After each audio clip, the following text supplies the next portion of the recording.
തിരികെ വാർത്തകളിലേക്ക്.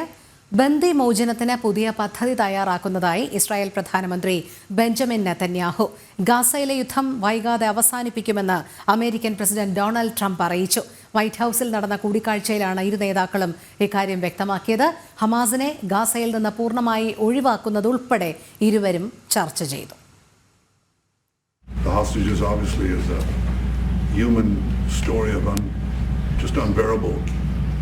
Agony. I speak to the families. I spoke to them yesterday. Spoke to another one when I was in Hungary before I came here. I speak to them every day. They're in agony. The hostages are in agony, and we want to get them all out. Steve Witkoff, President Trump's very able representative, helped us get a deal that got 25 out. We're working now on another deal that we hope will succeed, and we're committed to getting all the hostages out, but also eliminating the evil tyranny of Hamas in Gaza and enabling the people of Gaza to freely make a choice to go wherever they want. I mean, they should have that choice.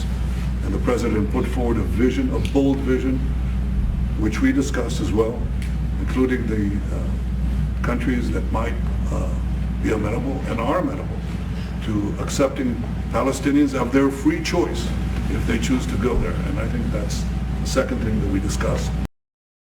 കൂടുതൽ വിവരങ്ങളുമായി ഐസൺ ജോസ് ചേരുന്നു. ഐസൺ, എത്രത്തോളം നിർണായകമാണ് Netanyahu Trump കൂടിക്കാഴ്ച? പ്രത്യേകിച്ച് അനന്തമായി നീളുന്ന ബന്ദി മോചനത്തിന് ഒരു പുതിയ പദ്ധതി എന്ന് നെതന്യാഹു വ്യക്തമാക്കിയിട്ടുണ്ട്. അതോടൊപ്പം തന്നെ ട്രംപ് പറയുന്നത് ഹമാസിനെ ഗാസയിൽ നിന്ന് പൂർണ്ണമായി ഒഴിപ്പിക്കും എന്നുള്ളതുമാണ്. അതുകൊണ്ട് തന്നെ എത്രത്തോളം നിർണായകമാകുന്നു ഇരുവരും തമ്മിലുള്ള കൂടിക്കാഴ്ചകൾ, തുടർ നടപടികൾ?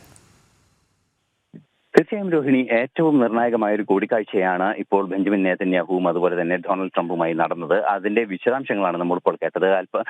അല്പസമയം മുമ്പ് നടന്ന ഓവൽ ഹൗസിൽ നടന്ന വാർത്താ സമ്മേളനത്തിലാണ്, അല്ലെങ്കിൽ മാധ്യമങ്ങളോടുമുള്ള ഇന്ററാക്ഷനിലാണ് ഇക്കാര്യം വളരെ കൃത്യമായി പറഞ്ഞത്. നമുക്കറിയാവുന്നതാണ്, ബന്ദികളുടെ മോചനം, 50-ലേറെ ബന്ദികൾ ഇപ്പോഴും ഹമാസിന്റെ തടവിൽ ഇസ്രായേലികളായ നിരവധി പേർ കഴിയുന്ന, അല്ലെങ്കിൽ 50ഓളം പേർ കഴിയുന്ന ഒരു സാഹചര്യമുണ്ട്. ഇവരുടെ മോചനം അനന്തമായി നീളുന്ന ഒരു സാഹചര്യം നേരത്തെ സൂചിപ്പിച്ചതുപോലെ ഉണ്ടായിരിക്കുന്നു. ഈ ഒരു പശ്ചാത്തലത്തിൽ കടുത്ത നടപടികൾ അനിവാര്യമെന്ന നിലപാടിൽ തന്നെയാണുള്ളത്.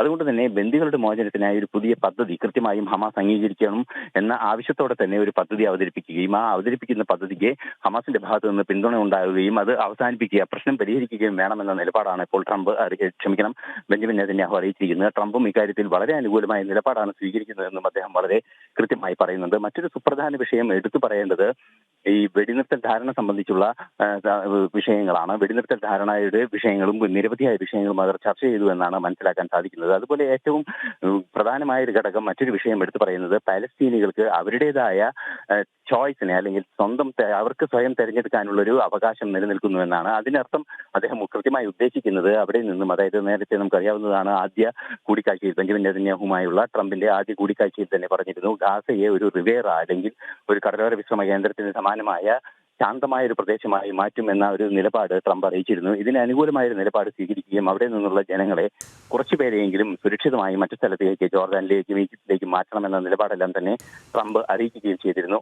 ഇതിന് അനുകൂലമായ ഒരു നിലപാടാണ് അദ്ദേഹം എടുത്തിരിക്കുന്നത്. പാലസ്തീനികൾക്ക്, അതായത് ഇവിടെയുള്ള ഗാസയിൽ കഴിയുന്ന പാലസ്തീനികൾക്ക് അവരുടേതായ സ്വന്തം തീരുമാനമെടുക്കാനുള്ള ഒരു അവകാശമുണ്ട് എന്ന് വളരെ കൃത്യമായി അവർ പറയുകയും ഒഴിഞ്ഞു പോകുന്നത് സംബന്ധിച്ച് കൃത്യമായ തീരുമാനമെടുക്കാൻ അവകാശമുണ്ട് എന്ന് ബെഞ്ചമിൻ നെതന്യാഹു പറയുകയും ചെയ്യുന്നുണ്ട്. മറ്റൊരു സുപ്രധാന ഘടകം എടുത്തു പറയേണ്ടത്, തുടർച്ചയായി ആവർത്തിക്കുന്ന വിഷയം തന്നെയാണ് എങ്കിൽ കൂടി, ഹമാസിനെ ഗാസയുടെ ഭരണം ഏൽപ്പിക്കുക സാധ്യമല്ല. ഒരു മിലീഷ്യയായി തുടരുന്ന ഹമാസിനെ ഗാസയുടെ ഭരണം ഏൽപ്പിക്കുക അസാധ്യമെന്ന നിലപാടാണ്. അതുകൊണ്ട് തന്നെ ഹമാസിനെ പൂർണ്ണമായും ഗാസയിൽ നിന്ന് ഒഴിപ്പിക്കുക എന്ന കൃത്യമായ നീക്കം തന്നെയാണ് നടക്കുന്നത് എന്നും ബെഞ്ചമിൻ നെതന്യാഹു പറയുന്നുണ്ട്. രോഹിണി, ശരി, ഐസൺ ആണ് വിവരങ്ങൾ നൽകിയത്.